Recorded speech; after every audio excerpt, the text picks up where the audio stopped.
welcome to Library Storytime. I'm Miss Lisa and I'm here with Miss Michaela today, and we've got some really cool stories for you.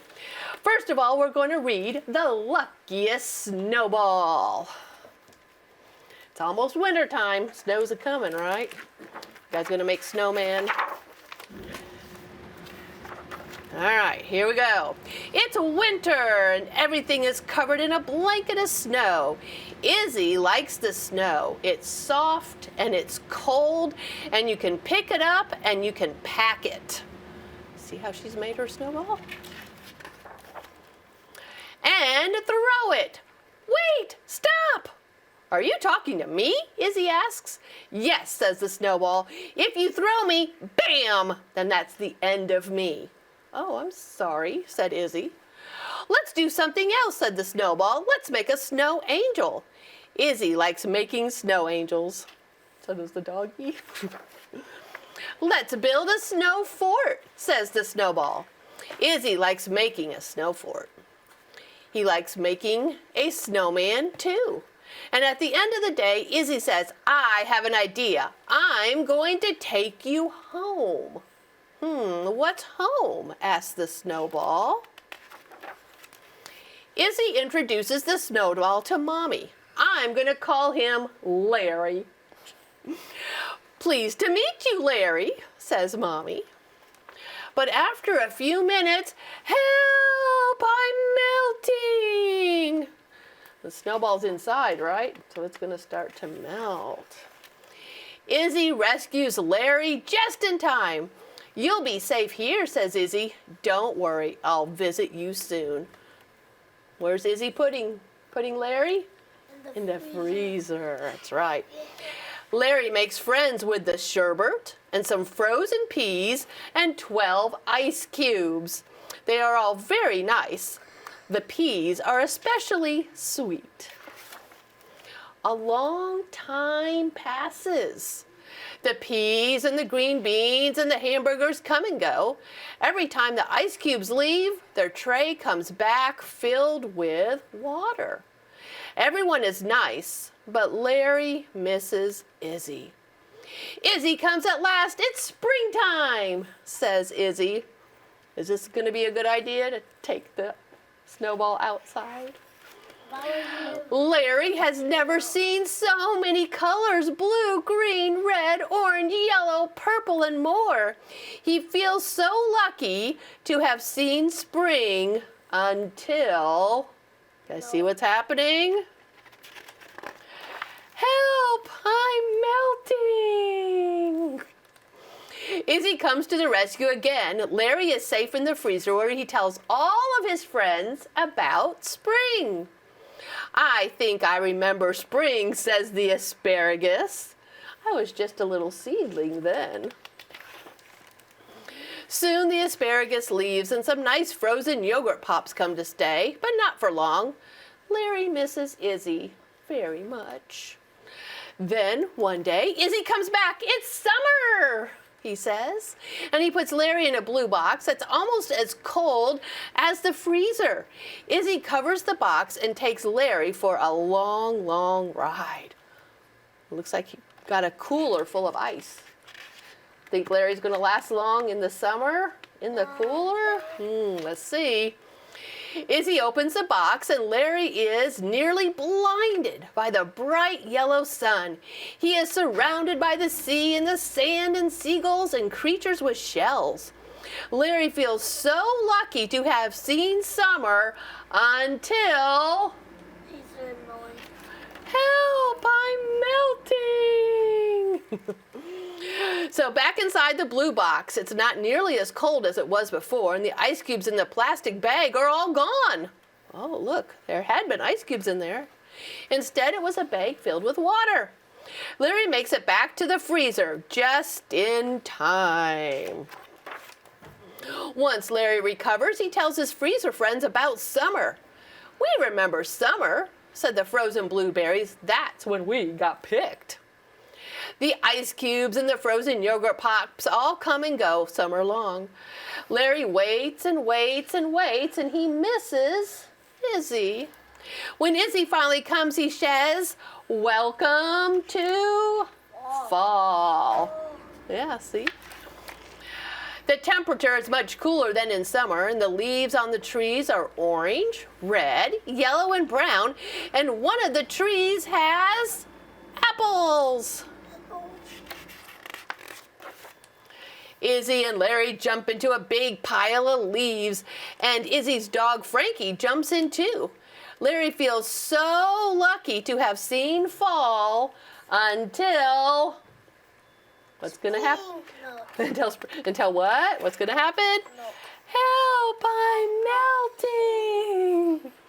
So Larry is back in the freezer, and now it's crowded with a pie and dinner rolls, frozen green beans, and a giant turkey. One day, everything is gone, and by the end of the day, the freezer fills up with plastic containers full of food, and Izzy Mom calls them leftovers. Larry waits a long, long time. Where is Izzy? It's winter again, Izzy shouts. So Izzy and Larry play and play. Larry is happy to be back with his snow friends. Hello, snowflakes, he shouts. That looks beautiful. Can't wait. At the end of the day, Izzy says, it's time for us to go home. Winter is my home, says Larry. I will miss you, says Izzy. Thanks for being such a good friend. Wow, I got to see all the seasons and I made a friend, says Larry. I am really the luckiest snowball. And that's the name of the book, The Luckiest Snowball. Now, boys and girls, we're going to do a little science activity. In this story, you guys saw the snowball, and it was a hard thing that you could hold in your hand, and we call that a solid, right? And then remember, there were ice cubes too that after they got a little warm, they melted, okay? And so when you have things that sort of like drip through your hands, that's called a solid. And then sometimes we have things like our air that you can't see and touch, and those are gases. And so these are called the states of matter. So this word is solid, and then we have liquid, and we have gas. So I'm going to give each of you 2 pictures.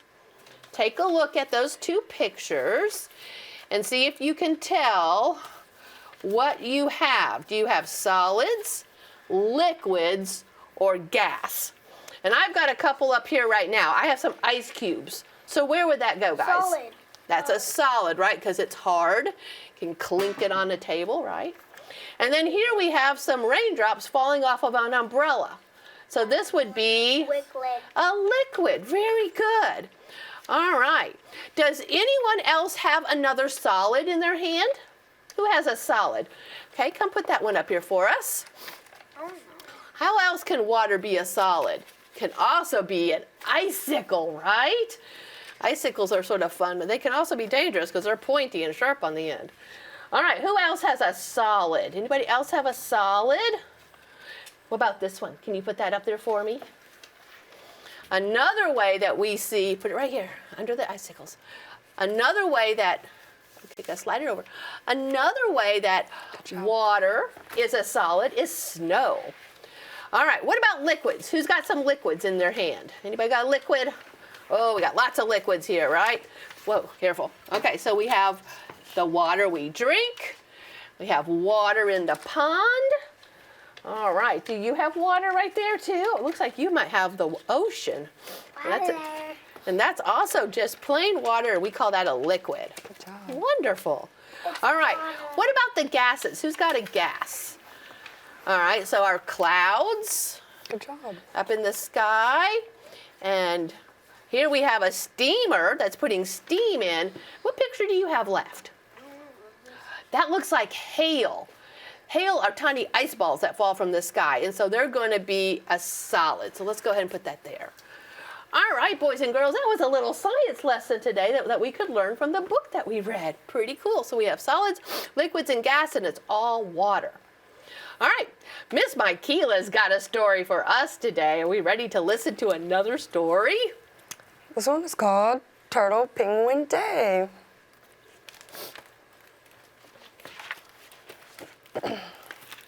Okay. One night, Father Turtle read Little Turtle a story about penguins.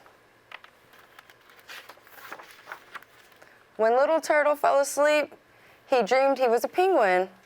He played on the ice and dove into the water and swam and splashed with all the other penguins. Look at him, pretending to be a penguin. In the morning, Little Turtle decided he wanted to be a penguin. He put on his red slippers and waddled from side to side. And after breakfast, Little Turtle had an idea. He went up to the attic and found his grandfather's black jacket and an old chest, and he put it on. Look at him, he's starting to look just like a penguin. Now, I look like a real penguin, says Little Turtle, staring at himself in the mirror.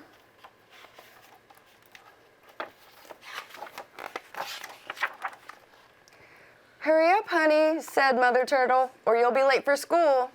I'm ready, said Little Turtle. You can't go to school in that funny costume, said Mother Turtle. It's not a funny costume, said Little Turtle. I'm a penguin.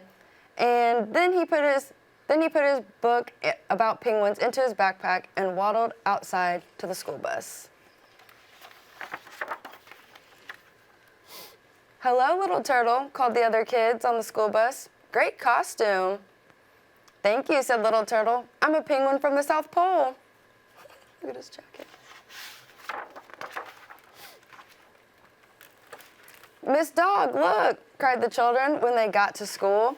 We have a penguin in our class. Oh my, said Mrs. Dog. Why do you look like a penguin today, Little Turtle?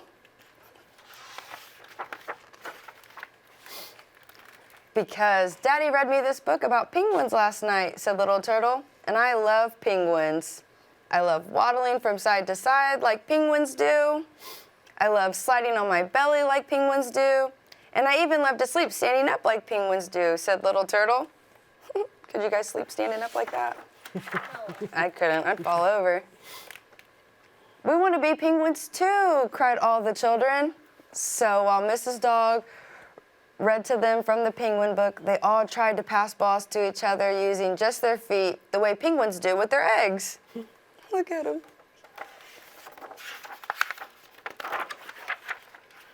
And when they had recess, Little Turtle and his friends slid down the slide on their bellies, pretending they were penguins sliding on the ice.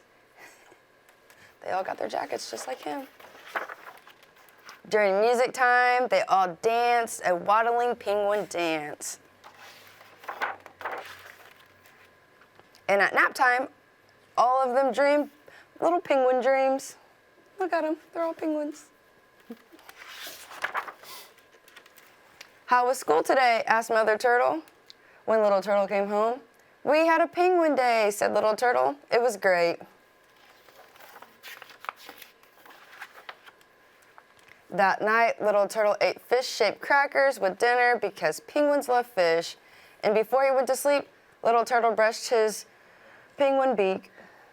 Even when Little Turtle got into bed, he still pretended to be diving and swimming with his penguin friends. Look at him face first. Then Father Turtle brought a new bedtime story to read. This is a story of a little monkey who lives in a beautiful jungle, he says. Really, says Little Turtle. Really, says Little Turtle. A monkey? Look how excited he is. He loves all sorts of animals. When Little Turtle fell asleep that night, he dreamed he was a funny little monkey. The end. Wonder if they had Monkey Day at school the next day. I was just thinking, I bet they did. They I think did, they probably. had Monkey Day. Anyway, that was a penguin story. Penguins and ice. We talked a little bit about snow, but our last story is something really silly. You guys ready for a silly story? This one is called, Where's My Cow? You guys look very puzzled. Like, what in the world is this story going to be about? Where is my cow? So this is a white bird called an egret. And in some places around the world, the egrets like to sit on the cow's head and eat the little bugs off of them. Okay, so this is sort of a story like that. So there was a pasture near the sea, and there was a flock of egrets that lived there with a herd of cows. Each morning when the birds whirled off to explore the shore, one little egret stayed behind. This little guy right there.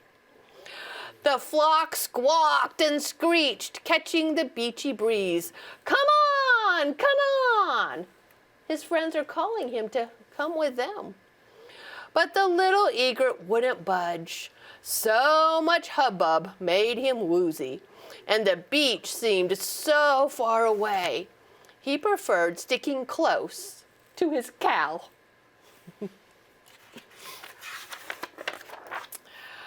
During the day, the egret mostly rode on his cow's rump or perched on her shoulder. Often they talked.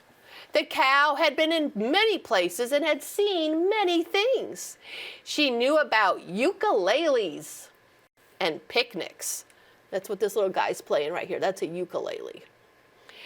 She discussed kites and kayaks. And she had once even tasted a toasted marshmallow. I didn't know cows ate marshmallows, did you? The cow stories gave the egret many ideas. And at night, she snuggled into her cow's neck and dreamed about reefs and beaches and umbrellas. Look at her sleep right there on her cow. She's dreaming about everything the cow has talked to her about during the day. One sunny morning, the egret hopped up onto the cow's head. I might try flying. She doesn't look very sure, does she?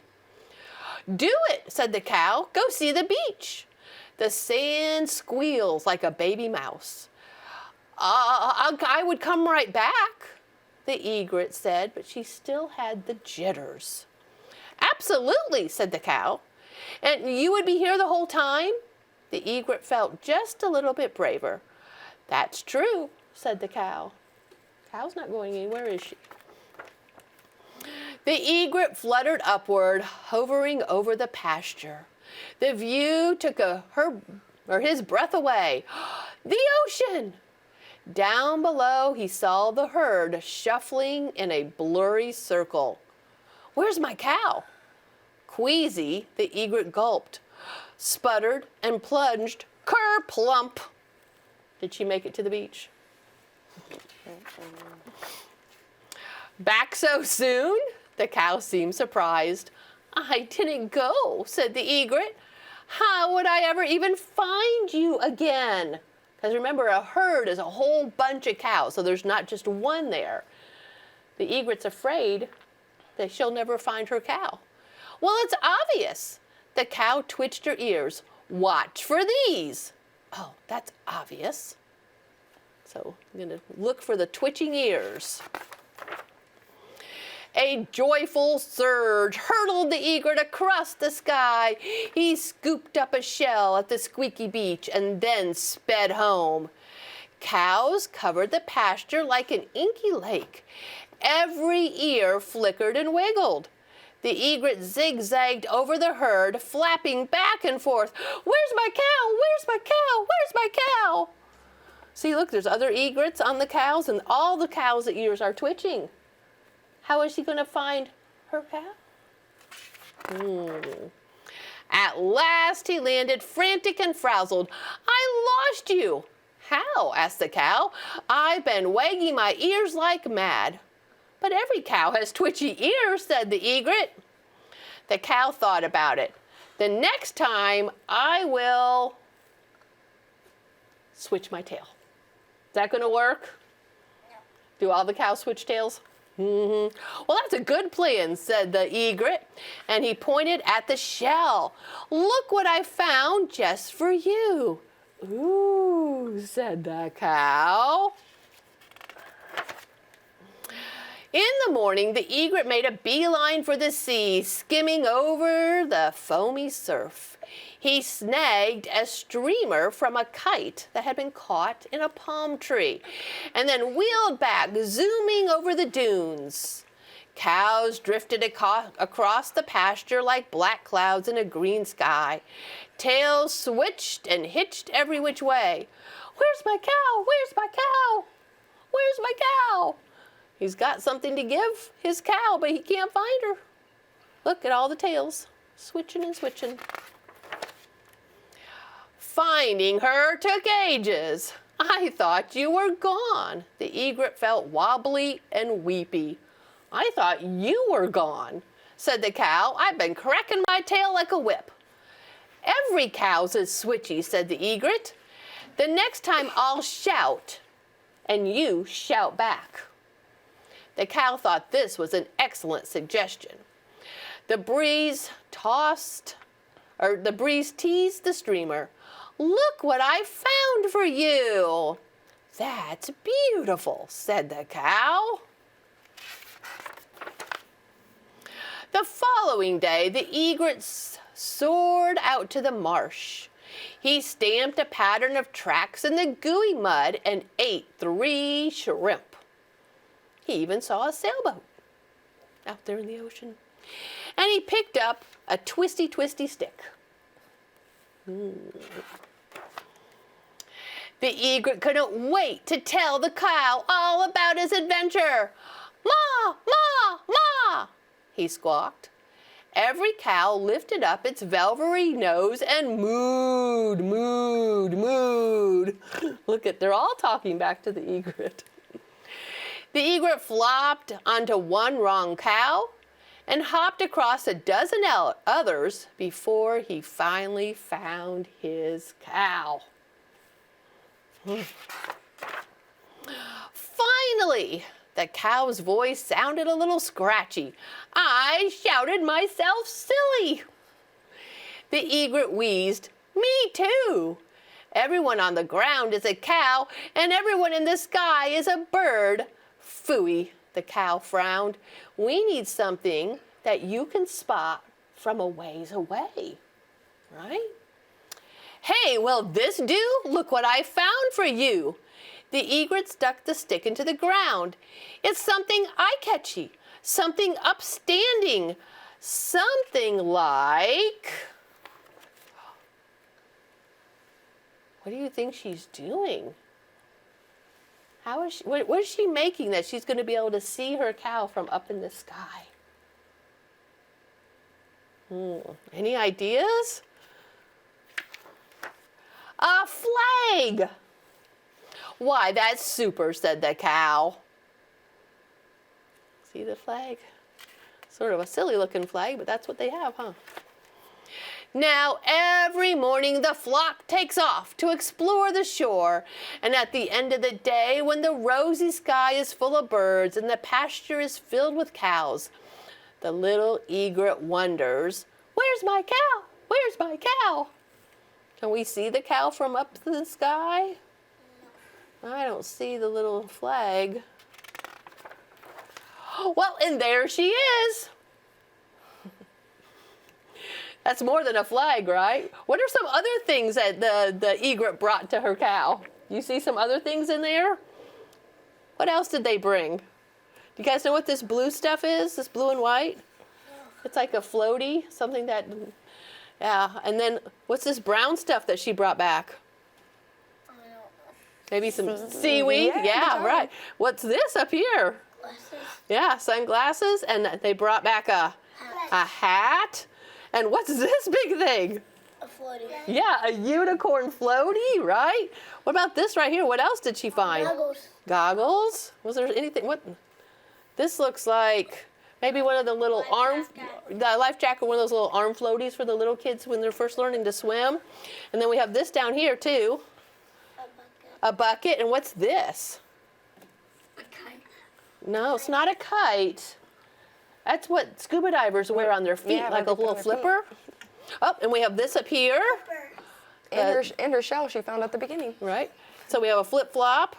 And then I'm not sure about this big orange thing here. Then we've got, oh, I guess this is the scuba part of the mask. And what's this? A slipper. Is it the other flip-flop maybe? So they really decorated up. Oh, we're missing one still. Yeah, a green bottle. Message in a bottle. Yeah, there could be. Who knows? And so she made this big, huge thing so she doesn't have to say, where's my cow? Where's my cow anymore, right? So I thought that was a pretty funny story. That was written by Susan Blackaby. Where's my cow? All right, boys and girls, today we've talked a little bit about solids, liquids, and gases, and when we read The Melted Snowman, right? We also talked about little turtles who wanted to be a penguin. So we've had a really fun day today at Storytime. You guys ready to say goodbye? All right. Thank you guys so much for watching, and we will see you again next time. Bye-bye now.